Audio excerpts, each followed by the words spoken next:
پنجاب کے انتہائی جنوب میں واقع چولستان کا صحرا پاکستان کا سب سے بڑا صحرا ہے، جس کی مجموعی لمبائی 25,000 مربع کلومیٹر پر مشتمل ہے۔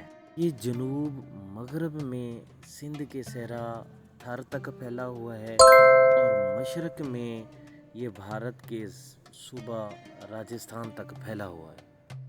صحرا کی دنیا ایک الگ دنیا ہے جس میں جدید دنیا کا کوئی عمل دخل نہیں۔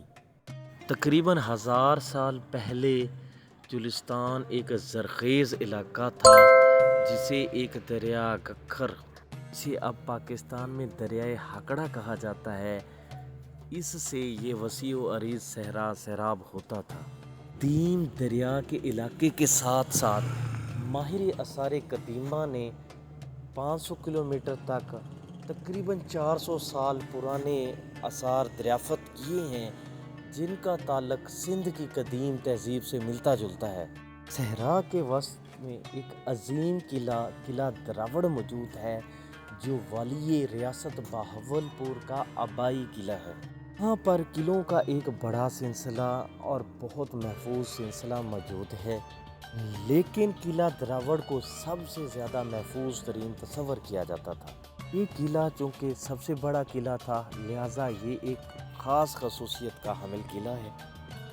صحرا میں وسیع و عریض ہموار پٹیاں ہیں جو زراعت کے لیے موزوں تصور کی جاتی ہیں، لیکن چونکہ یہاں پر پانی نہیں ہے تو زراعت کا پیشہ جو ہے یہاں پر نہیں اپنایا جا سکتا۔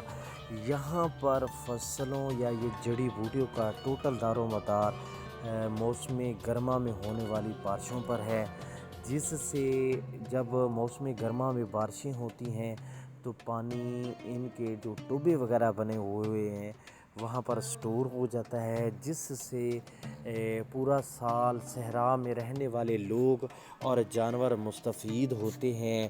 ناظرین، آپ دیکھ سکتے ہیں کہ اس وقت تا حد نگاہ وسیع و عریض صحرا آپ کو نظر آ رہا ہوگا، اور لیکن اس میں جو خاص بات ہے وہ سب سے ہموار یہ جو پٹی ہے ہموار ہے۔ جھاڑیاں اگی ہوئی ہیں، کچھ زہریلی ہیں جو جانور نہیں کھاتے، اور کچھ جانوروں کے لیے بڑی زبردست قسم کی یہ گھاس ہے۔ صحرائے چولستان کو مقامی طور پر روہی کہا جاتا ہے۔ یہ پنجاب کا بہت اہم صحرا ہے۔ جنوب مشرق میں یہ بھارت کے صوبے راجستھان سے جا کر ملتا ہے۔ یہاں کے مقامی لوگ زیادہ تر خانہ بدوش ہیں اور ٹوبوں کے نزدیک اپنا جائے مسکن بناتے ہیں تاکہ وہاں سے یہ پانی حاصل کر سکیں۔ وہ پنجابی زبان میں پانی کے تالاب کو کہتے ہیں جو بارش کے دنوں میں پانی سے بھر جاتا ہے، جسے مقامی آبادی اور جانور پورا سال استعمال کرتے ہیں۔